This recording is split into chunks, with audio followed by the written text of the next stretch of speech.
Welcome back to Dirt and All. It's episode 22, and if you're watching, things are a little bit different this time. And actually, if you're listening, it might sound a bit different because we've got different microphones. But we're here today in Ambrosia Studio on the Gold Coast.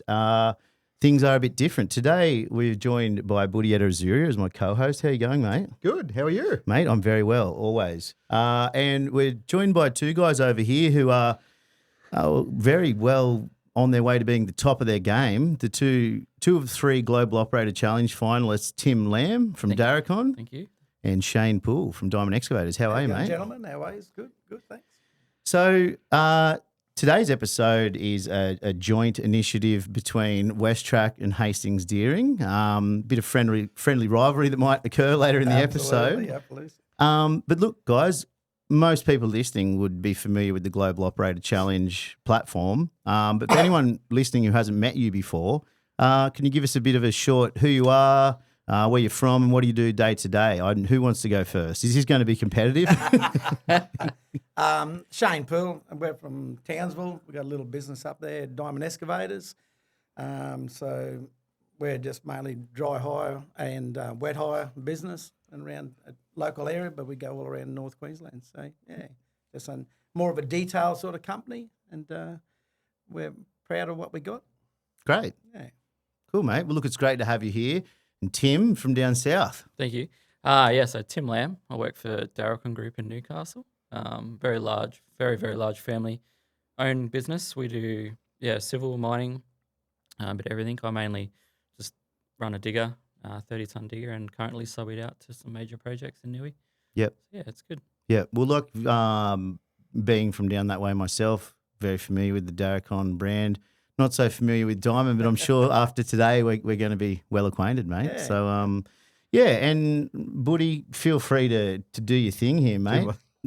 So, I don't know. We'll probably just start and ask, how did you start out, Tim? What was your first? How did you get into earth moving? Well, I'm a chippy by trade, so left school, did my chippy apprenticeship, did 12 months on my own, and it was good. But you see diggers on job sites, and I don't know, something about diggers just always just got to me, and I just loved it. And so I was doing a fit out at a quarry just out at Newey, and one day one of the dudes was sick, and old bud said, "Do you want to jump in a loader?" And I said, "Yeah, for sure." Jumped in a loader and just fell in love with machines. I was like, "Oh, this is amazing." So when I finished doing his fit out for his office, he put me on the books, did a bit of time, and then the company sort of went a bit quiet, so jumped on the books with another small family-owned business. Did 6 years with them, and that was great. We did diggers, posies. We subbied out a lot, so a lot of house subdivisions, all that sort of stuff. And everything's just fallen into place since then, and I just love it. I enjoy it. Every day you're doing something different. You get to look back at what you've done, and you've done it through a machine. It's not as if you're out there on a rake. I remember when I was learning, you'd go to job sites and they'd hand you a rake, and they'd say, "Yeah, you're still a bit green, but go and get rid of your bucket lines and all that sort of stuff." That was pretty funny. Yeah. That's interesting that you say you were a chippy, because you're about the third or fourth operator that I've talked to, I reckon, in the last 3 weeks, that have been a chippy and got into operating machines, like Troy Koreski. Yeah. Graders official. Yeah. He's a chippy builder by trade. Yeah, I've met a few over the years too. Yeah, it's funny where and plumbers and mechanics. Yeah. A lot of mechanics operating. But yeah. What about you, Shane? How did you start out, mate? Well, my father's always had trucks, and we was subbing tractors to the council and everything. So everything from a young age, as soon as I was able to touch the pedals, Dad had me out working. So we sort of, in that sort of aspect, and the tractors around the farms, and I wasn't quite sure where we're sort of heading. Pretty much, if Dad was at the trucks working or the tractors working, if somebody didn't show up for work, you ain't going to school today, boy. Come and jump on a tractor. So I'd follow him around if we'd be big parks, or I've been to a couple of mine sites. I was only 16 and went to another job. "Oh, we can't have him here. Just hide him on night shift, and you've got to get rid of him. You can't have him here, Yeah. So Dad, he's done 65 loads for the day shift, and I've got on night shift, and being a young fella, done 85 loads for the night. No, he's right. He can stay for a couple more days, So that sort of started off, and I went to Mount Isa Mines, put an application in to be the transport side of things out that way. Not sorry, for a plant operator. And went out there and thinking I'm going to be driving big machines and everything, but there's actually a transport side of plant operator or a plant operator. So right up to the day after inductions, I got up there and they drive out and here's this big shed. This is where you work and this is your driving this. It was in the crushing plant, the thickeners, and so I'd done that for a couple of years. And I come back and back to the coast, and I ended up with a dredging job, driving a loader in the mud, and a couple of blokes said, "Oh, jump in this digger," and got no one here. I've never driven one before, so jumped on and had a bit of a knack to get over the mud. So you learnt pretty quick. Yeah. If you got bogged, you had to work hard. So you made sure you done everything right. So that was when I sort of loved the diggers and sort of been going from step to step on that. So, Well, one of the questions we have is the gravitation towards diggers, and you've pretty much just summed it up. So we're going to just roll straight past that. So maybe we'll go the negatives. Yeah, that's it. What's your least favourite machine? I guess roller. Definitely roller. Roller. Yeah. Not challenging. The roller is the most unaesthetically pleasing machine on earth, and you blokes sell equipment, you operate equipment, and I market equipment. And whenever it comes time to working on a website and you're putting someone's plan gallery together or something like that, there's just no way that you can find a good shot of a roller. They're a necessary evil, but they're just not a good-looking bit of gear. Yeah. And they're probably horrible to operate. Like we do a lot of detail stuff and a lot of steep dams sort of stuff, and you've got to have a knack as a roller driver to be climbing up and down these steep walls and everything else. So it has its days. Yeah. I give it to different people. It's the same with the pavement control. But you've got to have the love to do it. Yeah. You know what I mean? That technique to rolling in your pavement and everything else. So It can make or break a break job a as driver, well. absolutely. Yeah. If you absolutely. roll it too much, it can delaminate, and you've got to start again. They're the worst people in the world to have. If you have got someone that hasn't got a care factor, Yeah. you can do a beautiful job, lay it all out with an excavator or a dozer or grader. Then you have the worst roller driver come on there and zigzag up and down your pavement or your job site, and it's like, holy shit, it looked beautiful before, now you've just wrecked it. You know, so. Yeah. But no, personally, it's just not challenging. Yeah. Yeah. Like, Look, from the outside looking in, it looks like a horrible, boring experience. It'd be similar to probably driving a truck in a loop on a mine site. Yeah. But I guess I watch a lot of videos on YouTube of operating stuff. We're getting inspiration. We're looking for things to put in other people's materials, and I love seeing a Liebherr 9800 in action. It looks amazing, but after a couple of days, the gloss would surely wear off of just doing the same thing on repeat. Where you guys at least there's a bit more skill variation involved than just sitting there at the bench doing that. Yeah, absolutely. I'm just thinking about how much I hate rollers, to be honest. You just mentioned getting bogged in the loader. Maybe I'll go you first, Tim. What's a job? What's one of the toughest jobs or sites you've operated on over the years that you look back and go, that was hard? One of the hardest projects, not necessarily what I was doing. Well, there's two. My hardest project is also probably my most fondest, the one that I've loved the most. That was the Newcastle light rail. Yeah.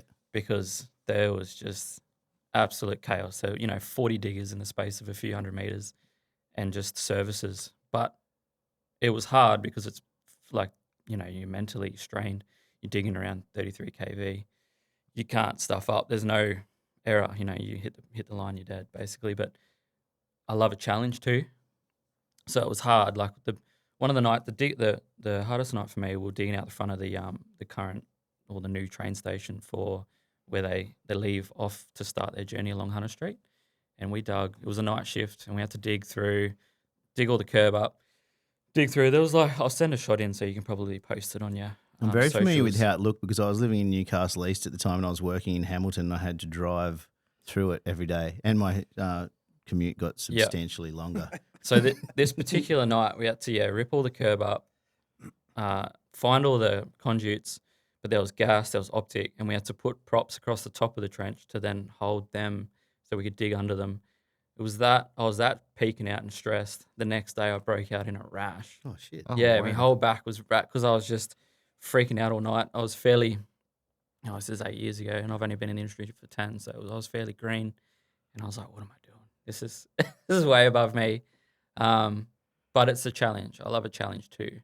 So if I'm just on a stockpile, I'm just going mind dead. But if I'm digging around stuff, and you got to be thinking on your toes, feeling, trying to do your best to feel through the machine what's in the ground.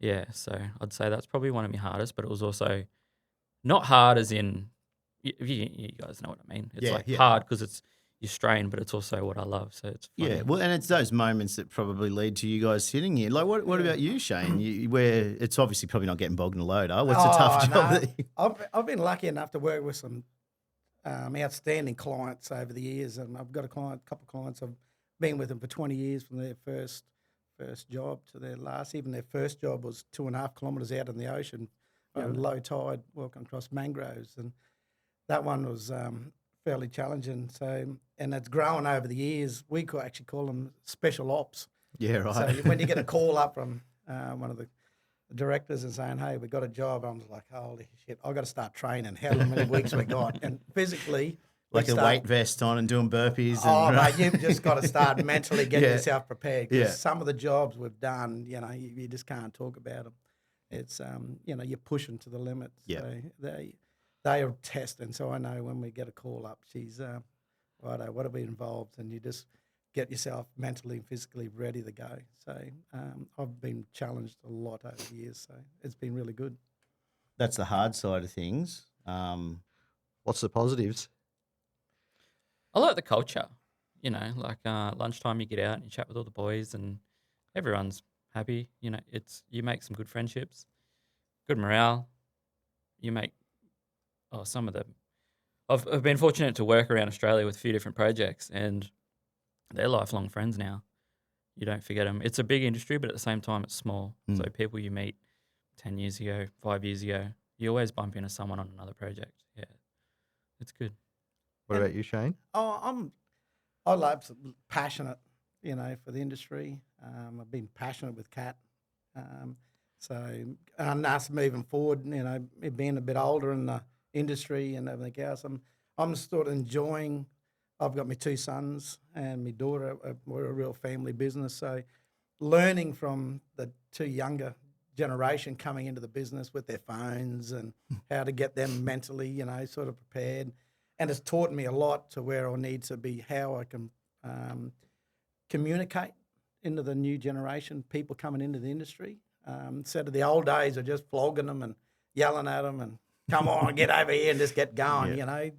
It's teaching you a way to be a little bit more gentle, but assertive in ways of positive communication with them and that. So I'm trying to get back into where I want to try and train a few more people now and bring people into the industry and really looking forward to what's the next adventure going forward. Just probably a side question that I had. How many people have you got working for you? We got 8 of us. There's 12 of us all up, the office and everything else. We're only a little company, but we're real proud of all the detail work. We got the team I've got. They'll do anything. I can ring them up in the middle of the night. Hey, we got a job. We got to go. Or we do some recovery work from time to time. So they might go for 30 hours. You know what I mean? So no one's in the rain and storms, whatever. They just step it up and go. Yep. So it's having that little company. My young fellow wants to go bigger and bigger, but I like to keep it just more of a family base, and we do a lot of detail work, and that's where the most pride and effort comes into it. So We need more young people in the industry too. Like it's a lot of the better operators are getting older, and they're starting to retire and leave, and it's hard not seeing as many people come through. Yeah, and not only the young, but we need like passionate people too. You get a lot of people that come for just a paycheck. Yeah. You see throughout the industry as a whole. So, And that's probably why the Global Operator Challenge is such a great initiative. It shines a light on the skills and the passion behind it, and that's probably a great opportunity to start to talk about it. How'd you hear about it? Did someone push you into it? Did you put your hand up for it yourself? How did you guys end up here? back in, so when I started with Daracon, they're a big, most of our fleet, pretty much 90% of our fleet's cat.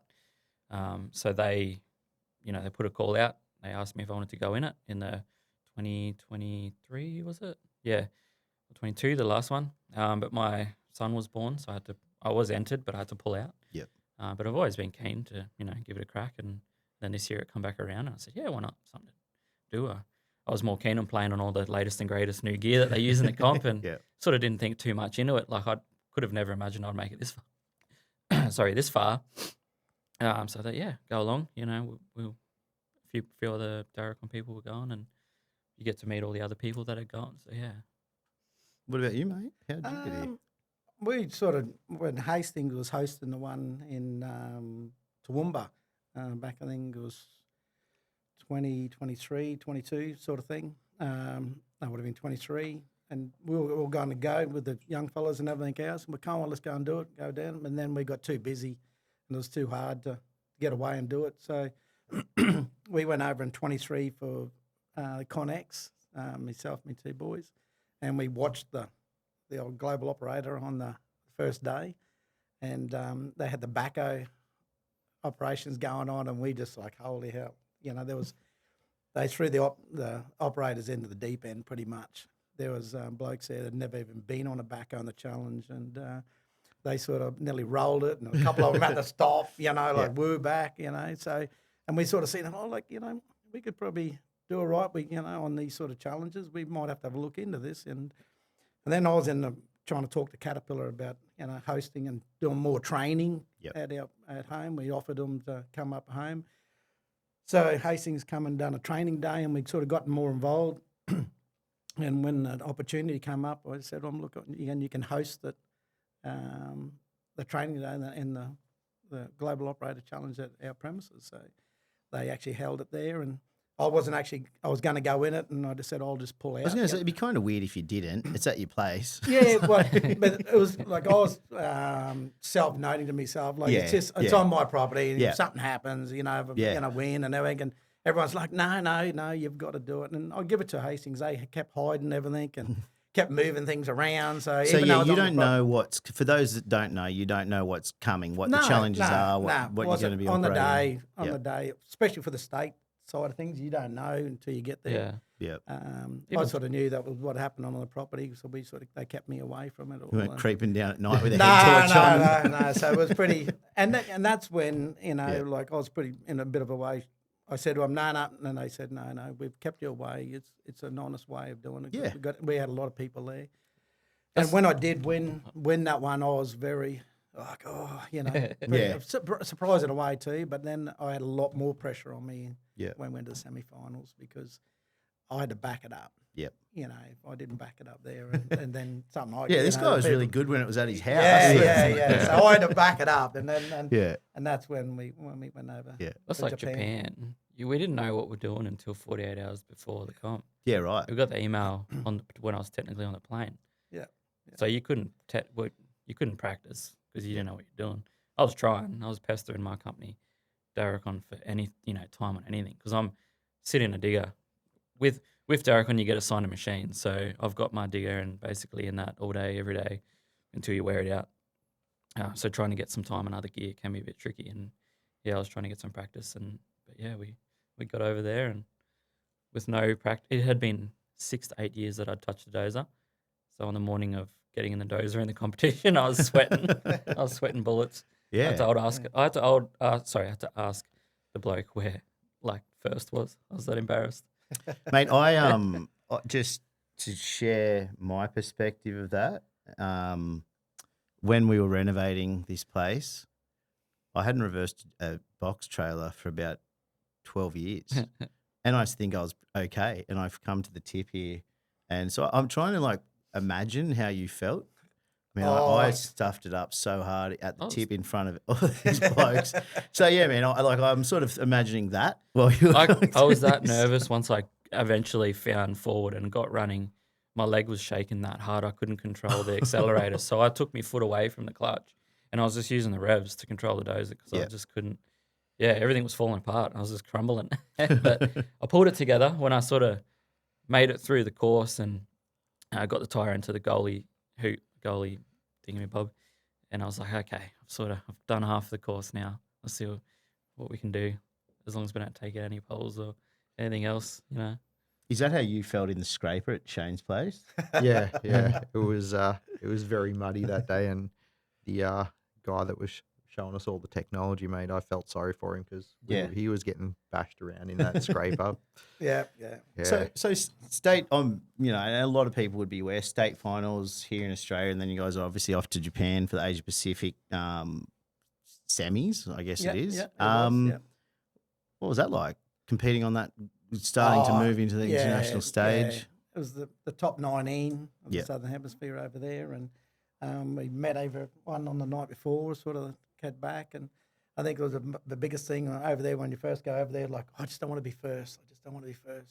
And the draw come out, and I was third out. But there's 3 competitions, so you're first out in an event. So I was first out in the excavator first thing in the morning the next day, and right in front of the grandstand, like everyone on your eyes, first up in the morning. So it was pretty shaky. I was lucky to be last on both days, so I got to watch everyone and where their weak points throughout the comp, like the cone that everybody was hitting. I was like, okay, I don't hit that cone. So I just made extra effort just to pay attention to what everyone was doing, and you know, I'm going to break through the third wall, fourth wall here.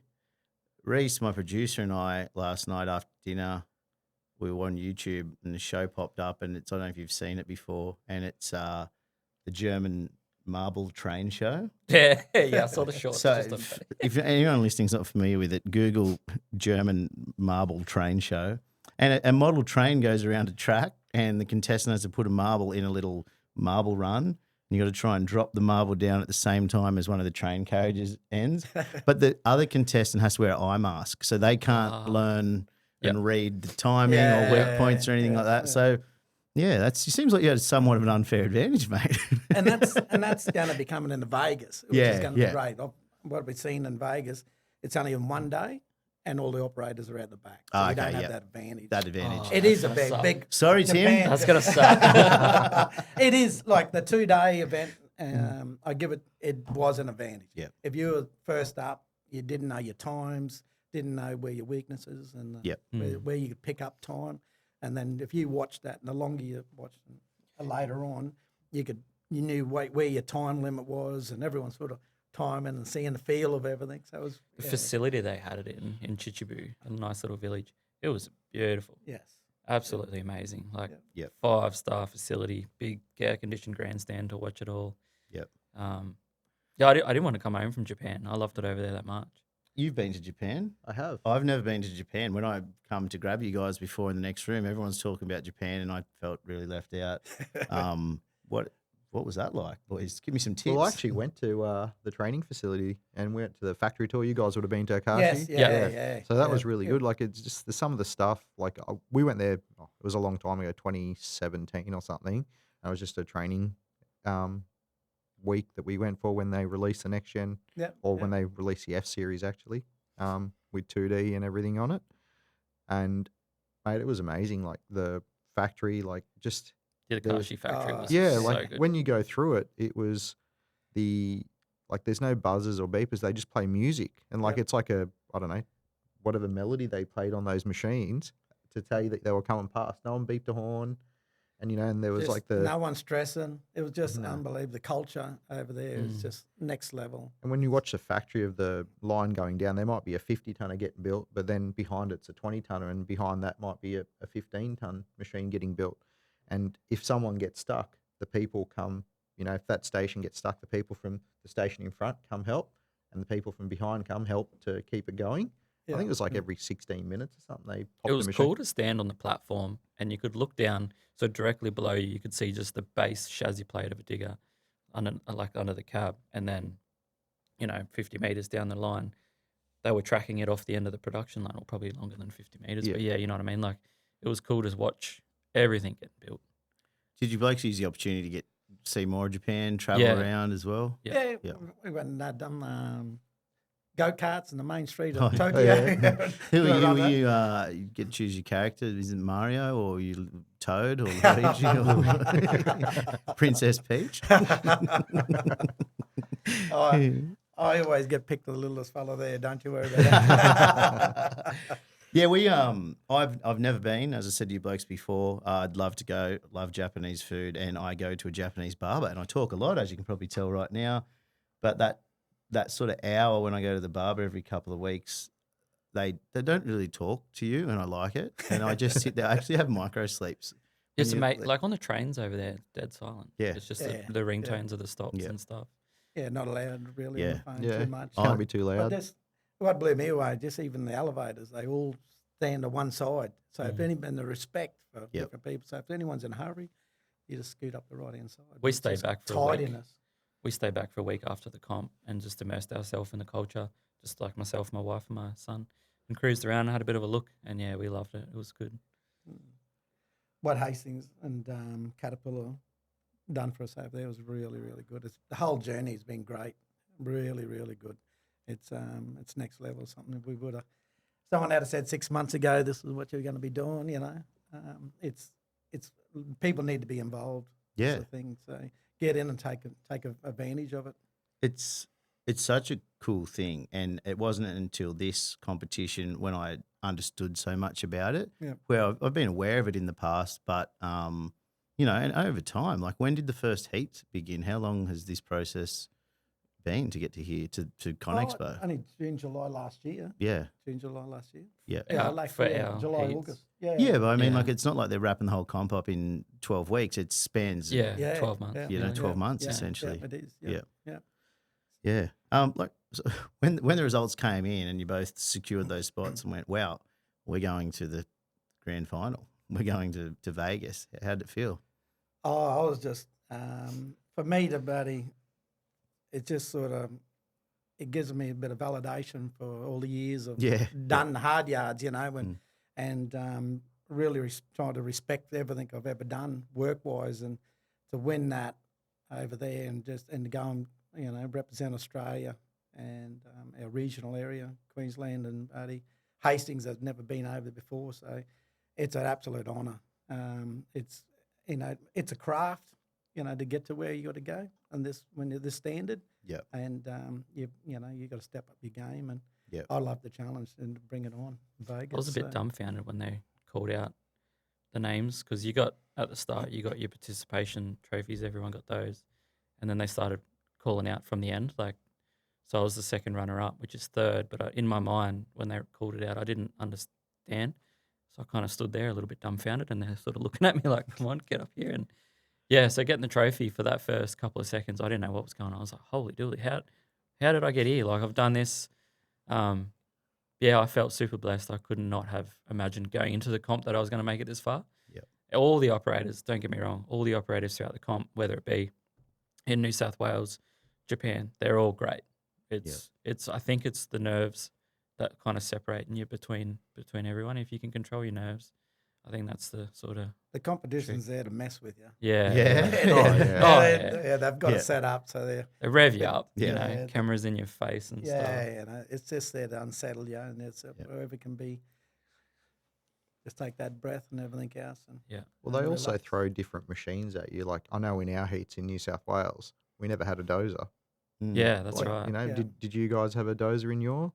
Yeah, over in the semis, yes. You guys had a little posse? D4. A posi track. Yeah. We So had the in posse. in Oh, Queen- sorry, in the regional? Yeah, the yeah. regionals, no. So that's right. Like, you know, no. they give you a set of machines to say, hey, this is what we're gonna Yeah. what you want to, or you get to pick. I think from a lot of machines, and Yeah. we obviously didn't have a dozer. You guys did, and then in And then Japan they throw it in. Yeah.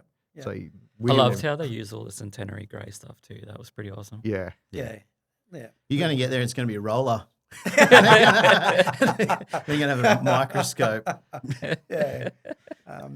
It'll be interesting to see because, you know, they can Yeah. throw a grader in there. They can Yeah. show anything. It is limited a bit of room, so it's a bit of an advantage. So, you know, Yeah. you're not going to bring a scraper in or anything Yeah. else that and really throw us out. But they can throw anything in there. Don't worry about that. 657, I heard. Apart from physically operating various machines and then just the mental trying to stay calm and know what's coming ahead, and there's probably going to be a bigger crowd in the grandstand. I'm trying to make you nervous.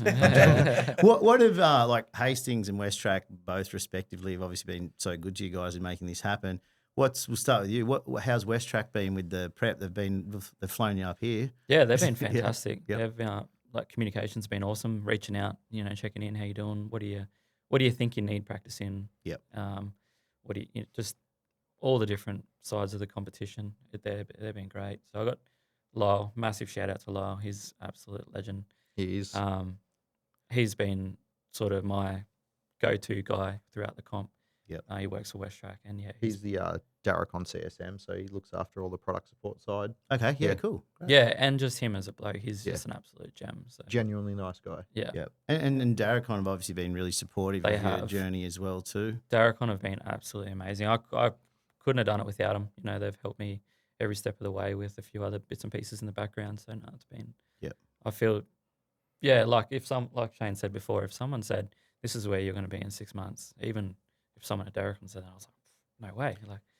But yeah, I think it's great, and we're talking about the younger generation before. It just instills, for other operators that there's other opportunities that this can take you other places as well. Yeah, it's just not going to work every day. You, Yeah. if you take your pride in what you do, and Yeah. and you look back on your job, and eventually it steps into a different market, different place. What about Hastings for you? They've been, Oh man, I've my relation with Hastings Deering has been ongoing since day one.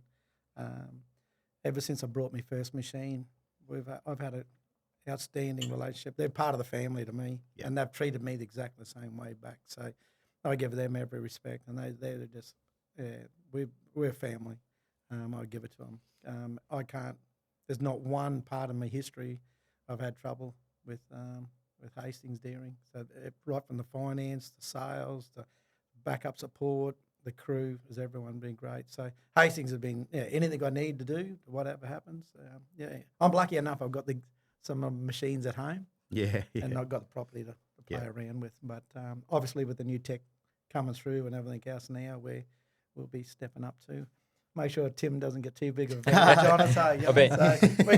There is a little bit of a rival there between WesTrac and Hastings, I can tell you. On my lunch break, I've been pestering the local backhoe operator on the job I'm on and saying, give me a few hot tips and tricks and stuff.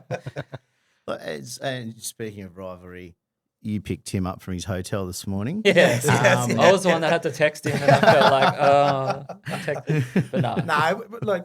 we're Aussie. Yeah, Aussie. And, take it over. It's a friendly rivalry. Yeah, well, even it goes back in Japan, really. It's in a competition. We didn't really sort of know each other, Tim? And I reached out to you because I see he competed before me, so I have to get the goss of where the cones are that I got to watch out for. And Tim came up and see me, and it was pretty a lot of respect for Tim, and to come up to another competitor and ask me, he was a bit unsettled a little bit at the time, and hey, again, mate, is there anything you can give me some pointers and different things? So sat down and I we had a little bit of a chat and everything out, be confident in what you do and a couple of little things. And for me, and then the others are beside me, like, what the hell are you doing? Like, he's WesTrac, you know what I mean? And buddy, it's a competition, you realise that? And I'm like, yeah, but we're all here together, you've got to respect each other. And being a comp, we've got to have fun too, go out there, be safe and have fun. Yeah, and there's, that me out of the whole that experience in Japan, Tim's wife came up after that and just said, "Oh, thanks and for having that time. Don't really, you didn't have to." And just spoke just to settle a bit, and that to me was the whole competition.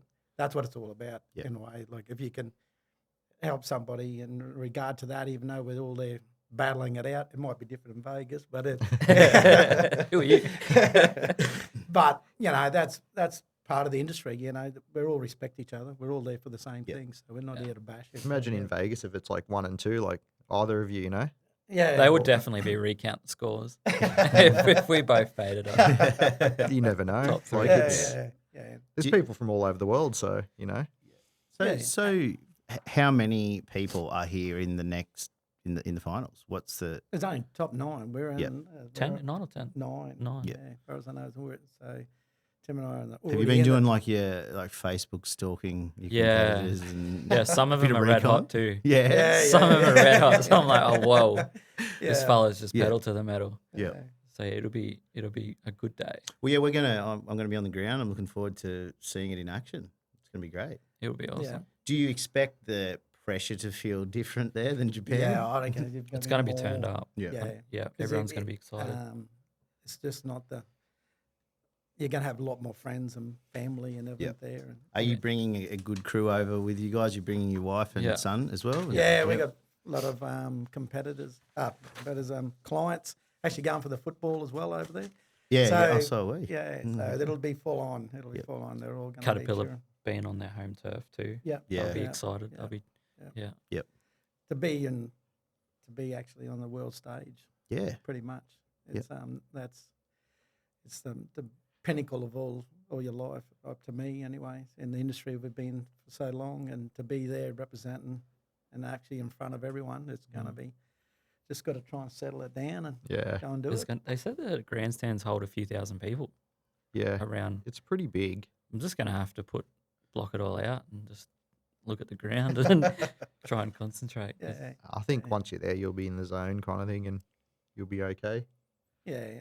It's just another job. I Yeah. try and look at it. Just when you get in, just have another job. Yeah, the challenges are quite. If you took all that away and it was just what you're doing, some of them could be quite simple. But once you put all the cameras and the hype people and they're there to everything mess around, with you. and then it just all gets turned upside. Yeah, that's when the nerves kick into gear. I watched I think last 23's competition. I watched a couple. They've got in the operators. They've got actually cameras in the cab and everything else. Oh, really? And Yeah. you can see them going bad and everything Yeah. else. And next, they're pulled up and they're praying for a second in the cab. So Yeah. you can feel it through the people. That there's a lot You've of been stress. like I'll be doing a lot of Googling, praying before I get out on the field. Googling meditation techniques, things like that. Yeah. Yeah. Yeah. Just feeling confident in what you're doing, I suppose. In the run up to it, like what do you guys? What's an average day look like for you blokes when you're not operating machines and on the world stage, being up there with the best in the world? What do you blokes do? I reckon you're going to say something to do with farming, maybe a bit of fishing up there as well. No, fishing. No.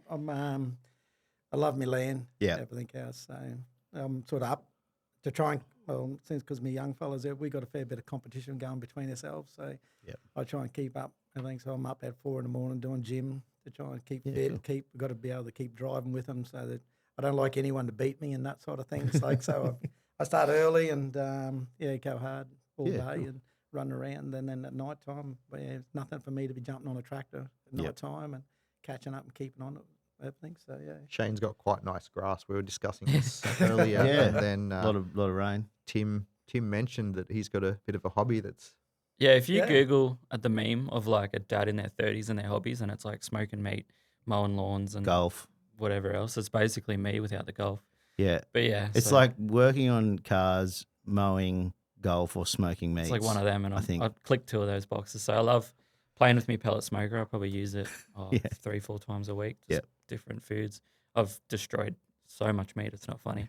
But I think I'm on the right track now. And then me and my little fella, he helps me out, and we restore the old Scott Bonnet mowers. I love that. And cool. Bit of a lawn dad.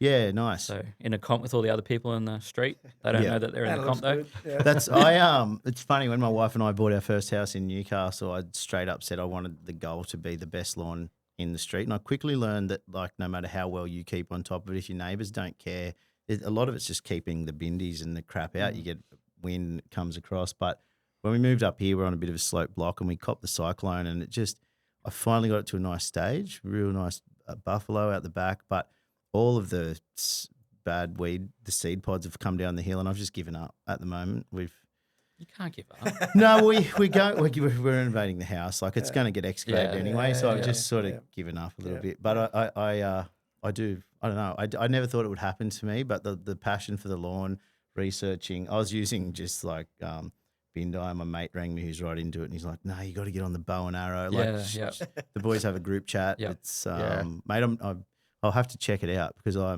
need It's to good rekindle this passion. It's good, yeah. Get into it. It's nice, and you can, I don't know, sit back and look at your lawn. And probably sounds silly to half the people listening, frothing on their grass. But have you seen the meme about the best beers in life, like shower beer, the post lawn mow yes, beer? especially on a hot day. Yep. Yeah. Fun fact I learned, I don't know if it's true or not, but the smell after you cut a lawn is like grass telling other grass that it's going to get cut and to like bend over. I don't know if it's true, but it sounds cool. So it My doesn't. place would be dead then. If it grows more than an inch high, I've got to go out and mow it. Probably should have Googled that before I said it. Yeah. One thing that I wasn't really that familiar with until recently was the prize element of it. So let's talk prizes. If either of you guys win, are you taking the 10 grand cash or are you taking the trip? Is it 10 grand cash? Yes. Yeah. Yes, The trip for two from Caterpillar to anywhere in the world. Yeah, anywhere in the world to anywhere they've got a branch. Mhm. It'll be a hard one. Is Take- there a take the branch in the money. Maldives? There's one in Italy. Yeah, Yeah. right. You go to Europe. I'd have What to would really you do? Google that. Well, they'll probably, knowing me, I'd probably just take the money and go and put it on another machine or something. So, Yeah. Get some credits at Hastings. Yeah. I'll take the cash, and we want to, for our son, we want to get a good education for him. So Awesome. yeah, we'd put it aside for that. And that's our sort of plan. Not lawn products. Nah. No, that's awesome. It's, Yeah. it's good to see that, you know, you got to at least have a plan when you, Yeah. do you have to decide on the spot then and there what you're doing or they give you a Not bit of time to idea. think? No, Yeah. I haven't even thought about it really. So if there was no option to take the cash, where would you go to? Oh, I think there's a branch up in Edmonds, up in back end of Canada. Yep. I've always loved to go and have a look at that one. It's a massive, big indoor training facility up in Edmonds. Okay. And yeah, I'd love to. I've just watched them a few times, and I'd love to go and sit there and watch that. Yep. You know, just look at somebody how they train, because I want to try and replicate a bit of that back at home. That's the Trying- big indoor one with Yeah, like the glass yeah, and yeah. you can see like they run like a 637 in and out. Or, Yeah, dig everything. Yeah. everything. So That's really cool. I'd love to be. That's my aim, to try and do a little bit of that at home. What about you, Tim? Probably to the roots of Cat. Yep. To the back to the start, where they started, like the town they started in, back, Benjamin Holt, all that sort of stuff. I think it's in California. But yeah, probably just seeing where it come from. Yeah. There you go. Let's talk gear.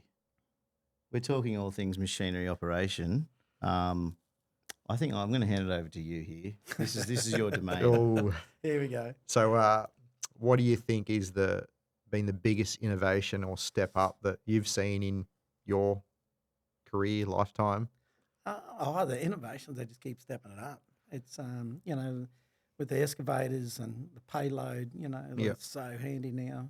Just So that Send it, was send the biggest leap you've noticed. yeah, on that side, on the excavator side, to be able to load a truck and send them out on the road, not being under load and Yeah. efficiency now. The e-fence, everything is just, with the Caterpillar side of things, it's just, they're so far advanced. Did you like the integrated GPS side of the machine? Yeah. Oh, the whole everything. I'm, older generation of it. I'm seeing how it used to be in the old days and seeing what you can achieve now. Don't have to take receivers off every night, take the no, screen out. that's You the- can That's just the biggest one. And don't have to worry about it getting stolen out of your ute. No. Yeah, the Cat grade 3D and back that up with the scales. But how the screen too, a lot of other brands, you have a tiny camera and it's a little bit delayed. So when you're tracking along, it's a bit fuzzy. Having the Cats with the massive big screen, the big cameras, they're nice and clear. Yep. You can see all of your stats, your temperature, your tilt sensors, just everything is at your fingertips. Everything's in front of your seat as well. Yep. So your radio, your revs, everything. You don't have to reach behind you for nothing. So having all of that, and then obviously the 3D Cat grade is just amazing. You can, if you're building something but you just can't figure it out in your head what you're trying to do, you just jump on there, have a bit of a look, turn it around. Oh yeah, that's what I'm trying to achieve. It's just, it's next level in regard to the future stuff coming forward. So innovations and efficiency is just unbelievable. You mentioned and the the- safety. You mentioned the cameras. So you've got the 360 cameras on your. Yeah, I don't run the 360 camera. I just run sort of the back and the blind side. Yep. But yeah, I think that's having a nice clear camera. Doesn't sound like much, but when you don't have to try and what's going on, trying to zoom in Yeah. and look at what's going on, you can just glance down.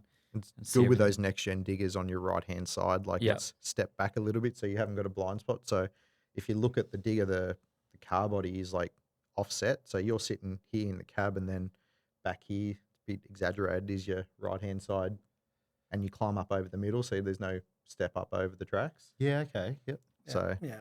that gives you a bit better visibility. I've Oh, got- it just the dozers, never regard to that, and the steer assist and everything now. That It's is just, That is and amazing. I've done a tailings dam last year and jumped on the dozer and everything there. Just hit a button and just control that blade.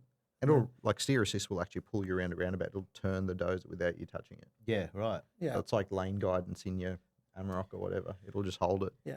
You know, and the last episode we shot was with Adrian Howard, and he was talking about like the future, the evolution of AI and voice control. You guys excited for that? No, you nervous for that?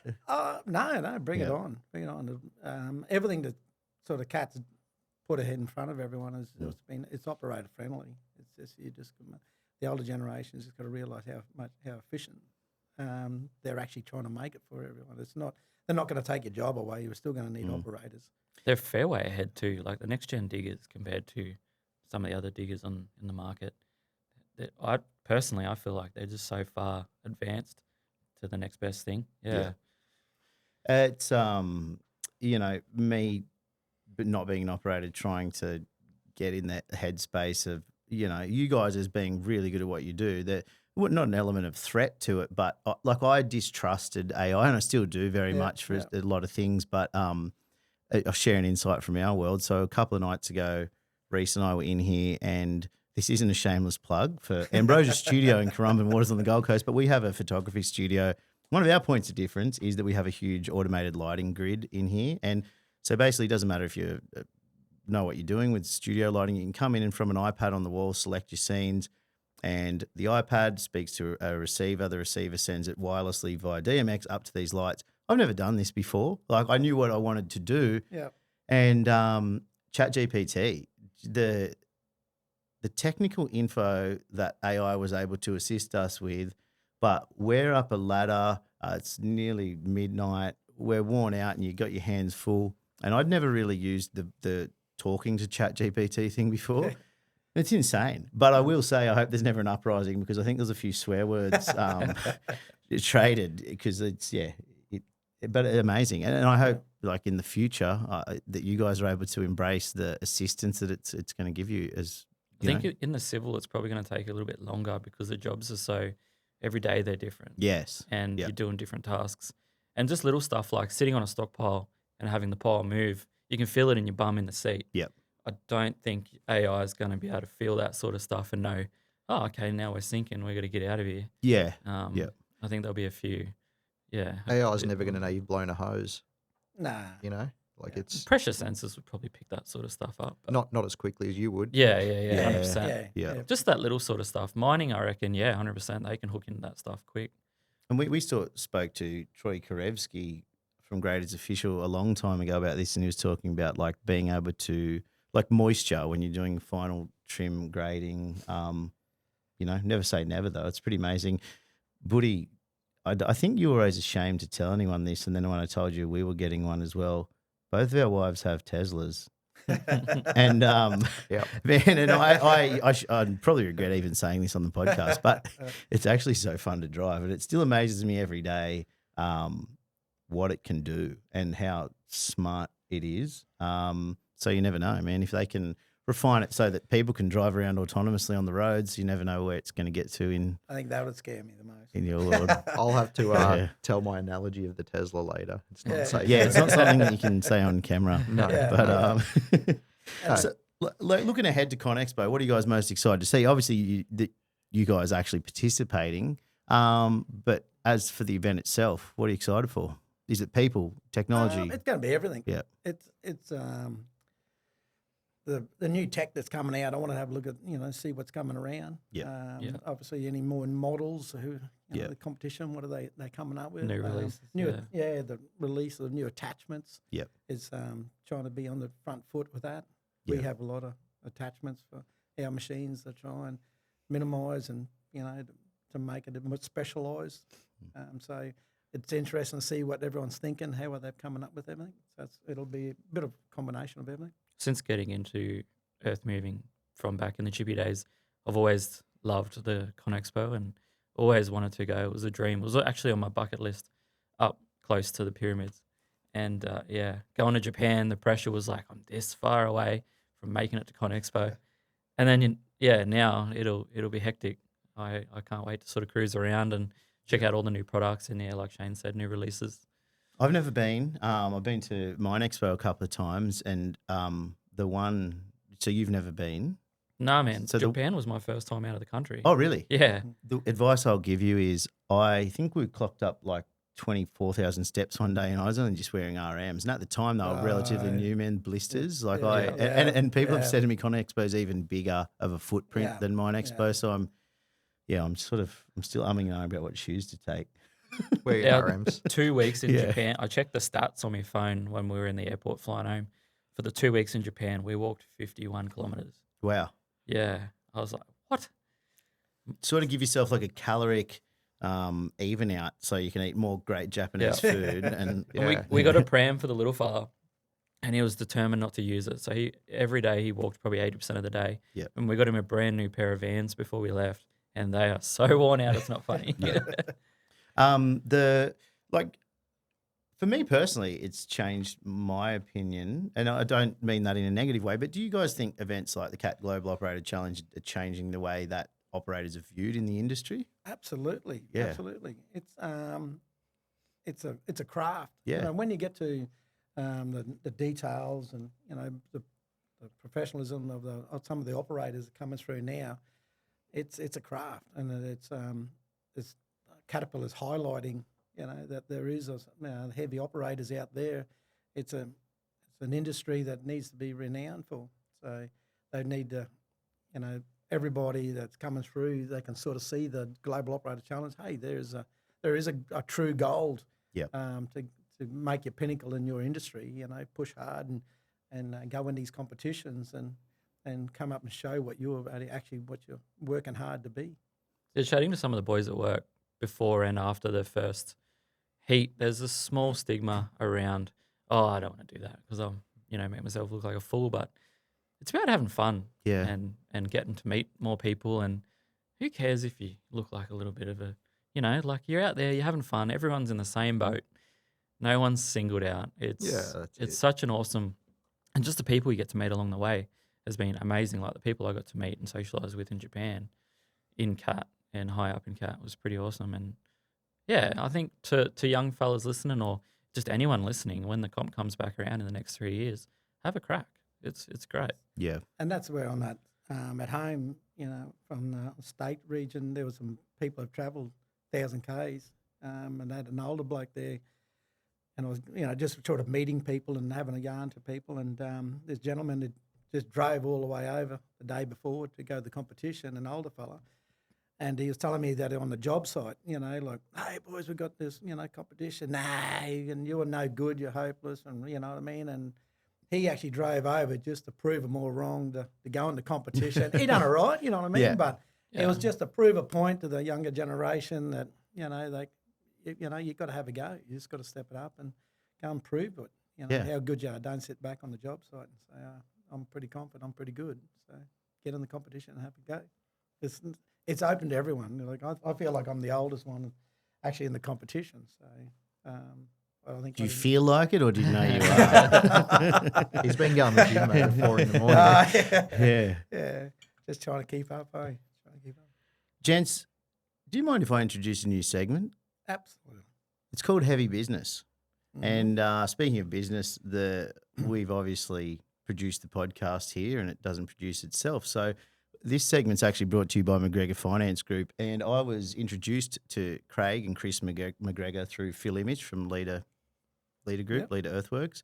McGregor have had a really positive impact on the growth of our business and the reason we're even sitting in this room right now. I hope Phil doesn't mind that I said that's how we were introduced, but we just want to be able to share to younger operators, and Tim, maybe not so relevant for you, but Shane, you operating your own business, some of the challenges that you've had in growing your business. One of the bits of feedback we consistently get, like if we ever put out on this show, who do you want to see on the podcast? A lot of people say, we want to hear more growth stories. We want to hear what guys went through to get to where we want to get to one day. What's one thing that you wish you understood about running a business when you were a younger operator? Oh, there's so much. to take on when you've got the skill and you're working for somebody at the time, and you want to advance more and you want to try and get going on the machines. I think anybody who've got the ability to do it and they want to have that drive, just got to have that relationship with a good client to start with. Yeah. If you've got a client that's willing to take you on and give you that 12 months or 6 to 12 months easy straight into it with your own machine, that is the biggest help you can start Yeah. with. And then we're a very family business, so the wife looks after all the office side of things. So having that partner to start with, I can't say it's always a blessing in the business side of things, but you got to have that backup side of thing as well. And it's not just getting out and doing the job. You've got to be able to get that invoices out and promote yourself in regard to. Yeah, once the work started coming in, what do you think would be the next? What's been the most challenging thing from there? Once it's all, you got a platform, it's moving. Yeah, this works. You've got to have a maintenance program. You've got to work out, your costings all of a sudden. A machine goes down, where you're going to move, how you're going to move for that. Yep. The challenges is, insurances and different profiles. I have that getting in with the bigger clients moving forward. I think the main, it's pretty hard to say, really, for somebody really starting off is having somebody that's going to pay you. Yeah. We've had a couple of clients that's haven't paid or gone broke. That's the biggest undoing. You've got to really struggle then through to. I think that's part of our things. We had that has burn us a bit and put us back for years to recover that sort of thing. So it's having that little pool. You always got to have that backing. Don't jump yourself forward, because I'd done that years ago and you've got ahead too much and it just cruels you. Well, when I started in business, I didn't realise at the time, because I was so naive to it, the challenge of cash flow, how common it is. And now, like, even we've just finished the investment in this facility and podcast and a whole range of things. And it's a pretty lonely time sometimes. And I never thought I could talk to people about it, but it's great in this industry too. Like, you've got a client and there's someone you don't think you could talk to about a certain thing, but they're not business operated too. And next minute you're able to have these conversations with people. And it's actually amazing the amount of people I find that if you just have an open chat about some of those challenges, which is why we've started this segment. Yeah, absolutely. Because I think it's worth having a chat with people if you ever feel stuck in that world. And and again, this isn't part of the plug. We're very thankful to McGregor Finance Group for sponsoring this segment, but Craig has been integral. He's obviously offered us holistic finance options and strategy behind business growth. I've just ring Craig and be like, mate, I just need to talk to someone. How do I get out of this? What do I do? And I think it's really important to just have good people around you. Absolutely. In business. Back to operating. When you're sitting in the cab under pressure, I don't know if you're going to tell each other this thing. Do you have a trick? What's the movie anger management, the Goose Fraber? The saying that they whisper to the young Icelandic children, Goose Fraber helps them go to sleep. Oh. Have you got a phrase? Have you got a method? How do you do this? You can go, man. Pray for some calm nerves. Yeah. And just to remember to enjoy it. Yep. Yeah. Do it safe, enjoy it. Mm-hmm. And just at the end of the day, it doesn't matter. Win, you lose, you're having a good time, and look where you're at, look where you've made it to. It's just making it to Vegas is a win. So in reality, you've made the top 9 in the world. Yeah, that's a win for me, man. So anything after that, it's just a bonus. Yep. But yeah. Mine is about a few years ago with a buddy, like even with stressful moments when, you got a client there and you got a representative there and you're trying to do a extra claim on some rock, and we were bashing around and everything else, and had a engineer sort of, I don't think he's having a go. And the client sort of said, do you really want to go over and tell him that? And so the client, bit of a gig then was a bit of a laugh. I don't think you're having a go. So you probably don't know this, but whenever the things get, it's about rolling your sleeve up and having a go. So on my arm for the Christmas party, I turned up with it. and I've just got a tattoo. Just have a go, mate. Can you get a good shot of that in this camera here? Yeah, but does anyone take that the wrong way and they think you're going to punch on with them? Oh, Do you wanna go, sometimes I mate? just say it like that. So sometimes when the boys are really, and I'm frustrated and with the boys, and I'm like, I just like, don't even say nothing. Just shut up and just have a go, mate. I love that. So that's my little thing. Have you got any tats, Tim? Nah, I'm clean skin. Yeah. I wanted to, but the stuff I wanted was too dark. Yep. I'm probably happy I didn't get it Yeah. back in the day. You might, if maybe you need a GOC logo tattooed. Both of you guys could go out in Vegas Was there at someone 3 in the Japan morning that and had the next get it gens? tattooed. So Was it you or someone in no, Japan? that was Shannon. Someone had a from- caterpillar or a next gen symbol tattooed in Japan. Who was that? Me. Yeah, yeah. I knew it. I thought it was. How dedicated cat I am. Yeah. Is it the next gen symbol? Yeah. Yeah. Yeah, Open your right. heart. Yeah. Yeah. Oh, that's awesome, man. Yeah. Yeah, we might get some bell. Oh, no, whip it out. Go on. Yeah, Go do on. it. Yeah, I loved That it. is epic. Yeah. So when it came out, I just loved it. Yeah, And, sweet. And I yeah, do so- love that honeycomb shape. Eh? Yeah, Yeah, they did same. a good job of it. So that's why the bride hasn't been really happy with me since. I love the Yeah. cats more than she reckons love her. So yeah. You might have to get a name on the other side. Yeah. Just don't get the portrait because you've all seen how the Yeah, it warps away. Yeah. If you bloke could sum up what it means in one sentence, being a part of this, making it this far in the comp, what is it? One sentence. Oh, you go, Shane. That's a Oh, tough one. it's hard to say in one sentence. Just how proud Yep. to be in that. The Caterpillars put this event on, and to be able to come through and people see, that you have got the ability. Yep. And I feel that in myself. For my age to be recognised that all the years that I've done the hard yards and to be recognised in it. Yep. It's a blessing, and then to be able to represent Australia and the regional Hastings especially because they've done so much for me over the years. So it's a little bit of a payback to them. Hopefully we can lead them through and beat the opposition. Yeah, Yep. I've got to pinch myself. Like, I'm just a boy from the suburbs. My wife's at home with my little fella, so single income. There's something, holidays or trips or anything like this is way out of our reach. So to be a part of this and have made it this far has just been insane. Yeah. Like a dream. Like, if I knew someone in this position when I was a little boy, I'd be looking at the person like a hero. Yeah. And to now be here, it's just crazy. Yeah. And especially with my sons and everything coming through the industry and, for all the hard yards we've put them through too, they've sort of realising, where the aim has always been and the passion. Yep. Why, so yeah, it's a lot. And then hopefully we can bring a lot more people into the industry. I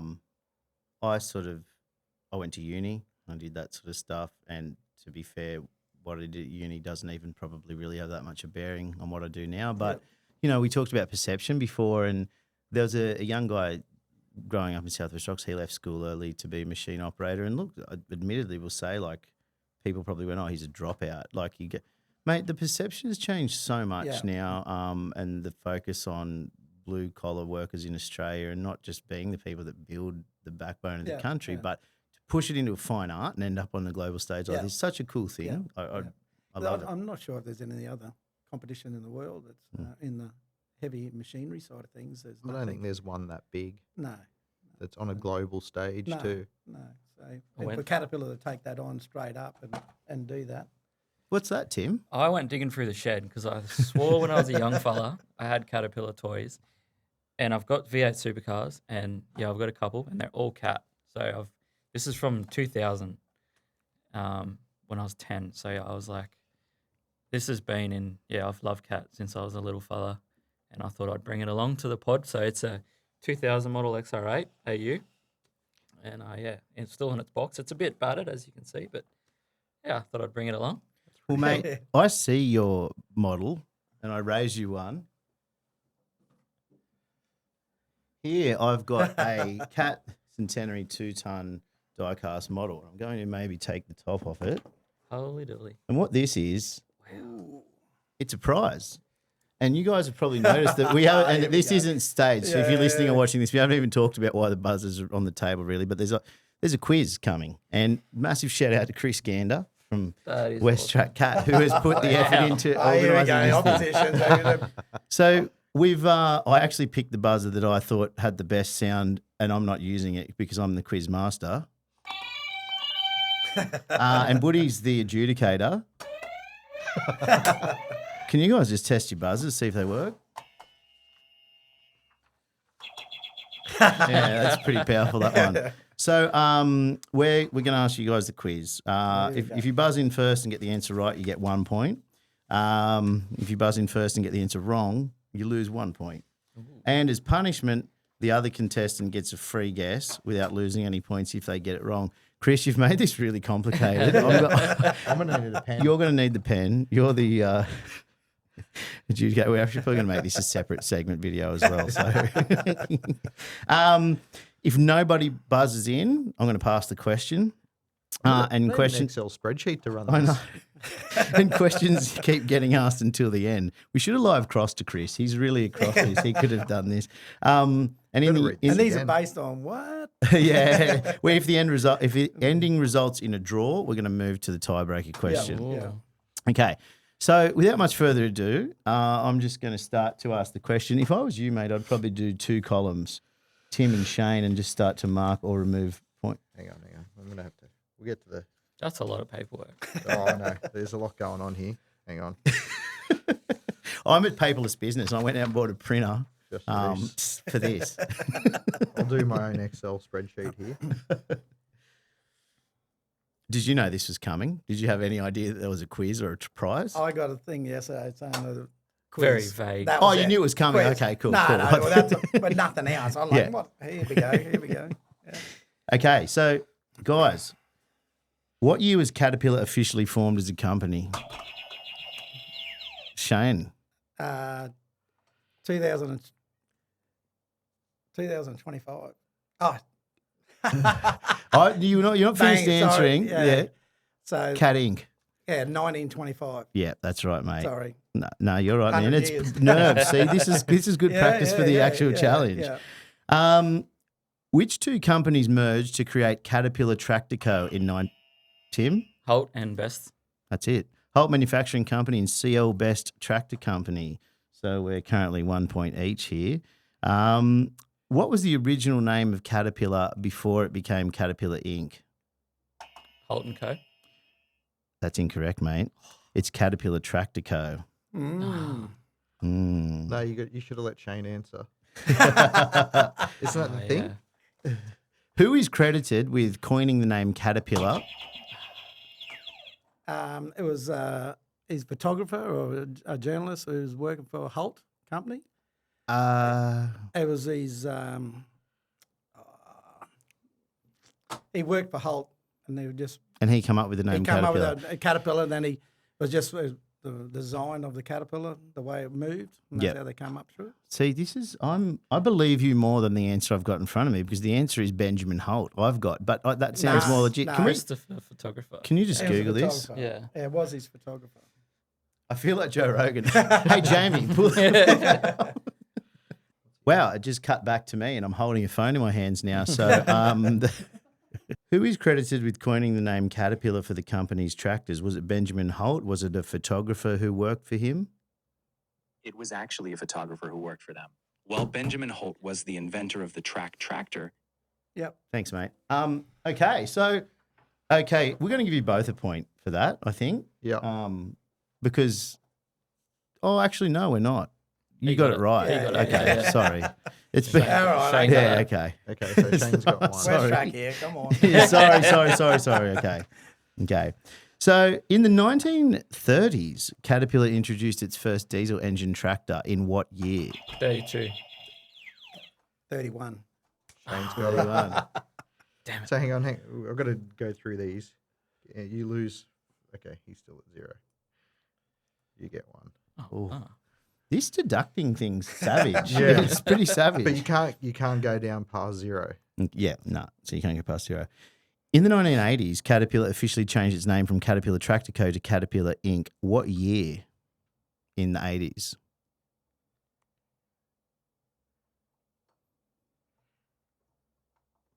I'm going to give you a hint. It's the year the VL Commodore came out. I'm a Ford boy. What was the question And I was born again? in this What year. was the question? What was the question again? What year in the 80s did Caterpillar officially change its name from Caterpillar Tractor Co. to Caterpillar Inc.? I will never forget this question. No. It's 86. We'll just skip this one. pass Yeah, it. yeah. In the 1980s, Caterpillar introduced the modern cat logo with the yellow triangle. What year was Shane? What year? Yeah. It was years ago. Gonna kill me here. 70. No, it's in the 80s. Oh, it's in the It's in the 80. 80s. 89. Yes. On fire. You are on There's fire. still more questions. Don't worry. There's Actually, I just- thought the question was something about something else. But What was the name? What was the model name of Caterpillar's first diesel tractor? 60. 60. Tim, you're on the comeback. you get a bit worried if you get the. You got to be a bit careful. During which major global event did Caterpillar equipment play a critical role in World War One. two? Ooh, yeah. With the points he giveth and Oh, no. taketh away. Take it. Okay. Get your fingers ready. Caterpillar's Peoria headquarters is located in Texas. No. And California. No. Texas, in the You North should have waited till the question finished. The full question is In which US state? Illinois. Peoria. Peoria. Peoria. It says Caterpillar's Peoria headquarters is located in which US state? Pura. Illinois. It said what is their main headquarters? Their main Yeah. headquarters is in Texas. It is Texas now.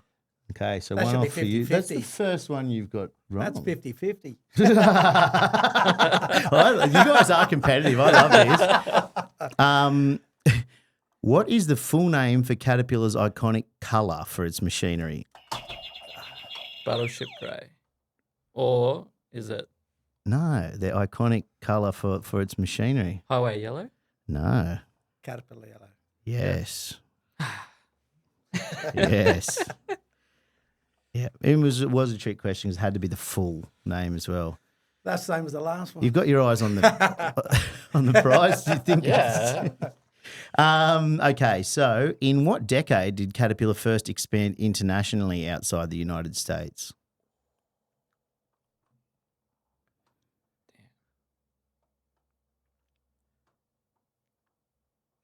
Decade. Okay, That's 1900s. yeah. Gonna say. no, it was the 1930s. Yeah, 1900s. Oh, that's just, That's a century. Oh, It's wait. Sorry. Yeah. Sorry. okay. So we're Yeah, talking keep going. decades Yeah. again here. In what decade did Caterpillar introduce its first hydraulic excavator? 72. Yeah, 70s. Yep. Yep. Yep. What was Caterpillar's first product line when the company was formed in 1925? Dozers. Yep. Okay, so this is multiple choice. What year was the Caterpillar 20 model introduced? 1925, 26, 27, or 28? Oh, Oh, sorry? Say that again? What year was the Caterpillar 20 model introduced? 1925, 1926, 1927, or 1928? I'm going to say 25. No, 27. Ah, 27, mate. But it's a tricky one. yeah, yeah. What year did Caterpillar first appear on the New York Stock Exchange? 1929, 1930, 1931, or 1932? am I still at zero, buddy? Yep. So I can just keep going at Yep. zero. Yeah. Yeah. What was that timeline again? So what year did Cat appear on the stock exchange? 1929, 1930, 29. 29. Yeah. Oh, Okay, so so here's another multiple choice, the last multiple choice. In which year did Caterpillar celebrate the production of its 1 millionth track type tractor? 1973, 1974, 1975, or 1976?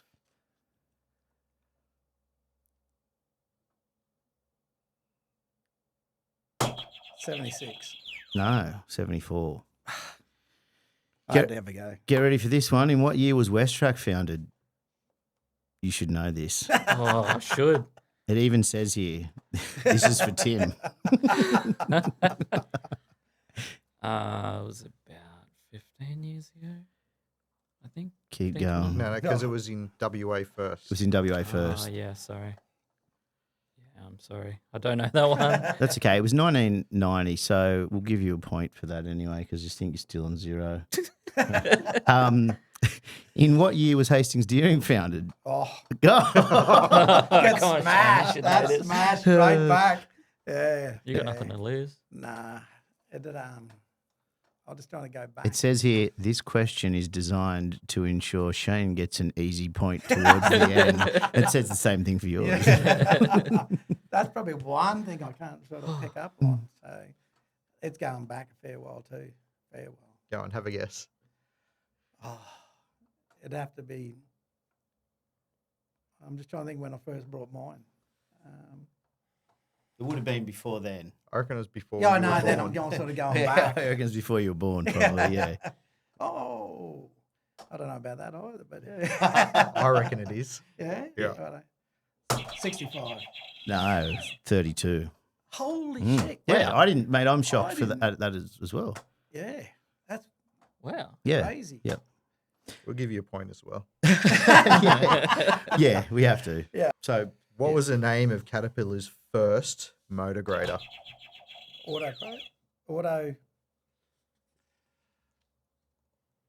Oh, You got the first part. all right. yeah. Not Auto Pro. It's Auto. It's on the tip of my tongue. I know what it looks like, but I can't remember the end of the name. I'm going to give you a hint because you have a kid. I'm going to say one word. It's a TV show, and it's Paul. Poor. Yeah. You I'm get stuck it. on that. I Paul. know that's Auto. It's a kids' TV show. I don't know how old your son is. He might watch it. Auto Patrol. mm. Yeah.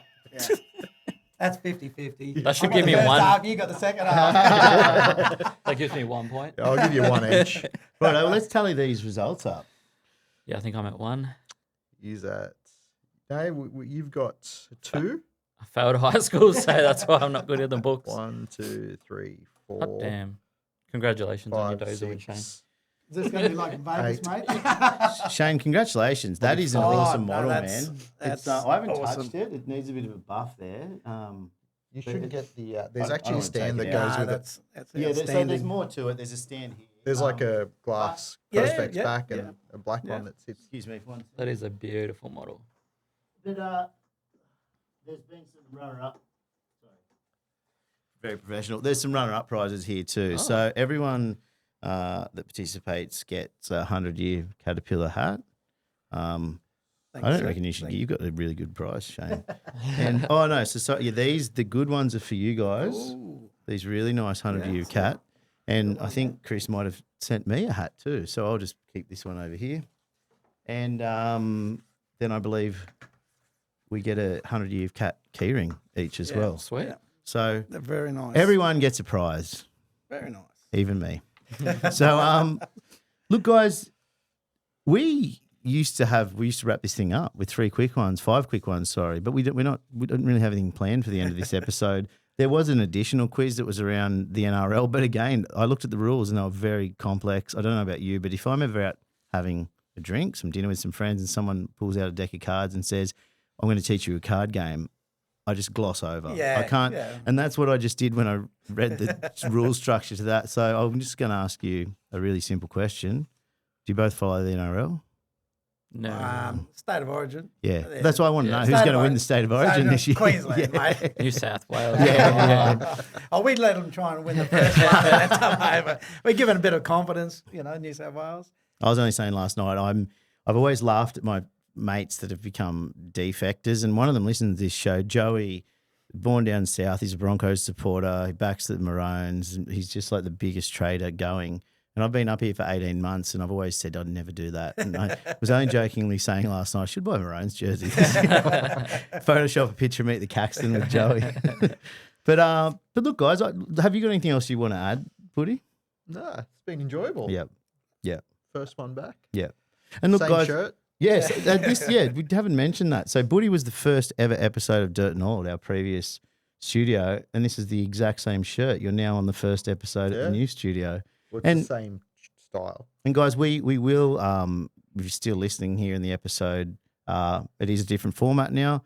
We're going to be bringing in different co-hosts from time to time, keep things fresh, keep things interesting, and we've had to adapt the platform, and we're really thankful for everyone that's helped put this together, whether it be WesTrac, Hastings Deering, the McGregor team, or especially Capital Equipment Sales. Anyone can go out to auction, buy a machine, put a tank of fuel in it, drive it out the door. One of the things that really impressed me about dealing with Capital Equipment Sales when I started working with Will is the guys are bringing machines right through their workshop. You can go out there, jump on a used machine, see how it goes. If you're looking for a used machine, go out and see Will and Brooke, have a beer, have a chat. And thanks. I'm really appreciative for everyone that helps make this show happen, because it's a hell of a lot of fun to do. Absolutely. And it's great, to make it a reality. Hope you guys had fun. Thanks for having me on. it's been Thanks to the very good, listeners. Very good. And Cool. thanks to Caterpillar and our representatives, WesTrac and Hastings, helping out in the industry, and hopefully we can, buddy, get some more people on board. It'd be an inspiration for other operators out there, and hopefully we can keep getting the industry stronger and stronger. I think, I hope so too. And I'm really looking forward to, it's been great to meet you guys today. I'm looking forward to watching you in Vegas, and I'll make sure I write down, I'll send you a link. You got to watch German marble train. Yeah. That's Yeah, right. We'll be doing it. Well, look, guys, thanks a lot. Cheers. Thank you. Bye. Thank you.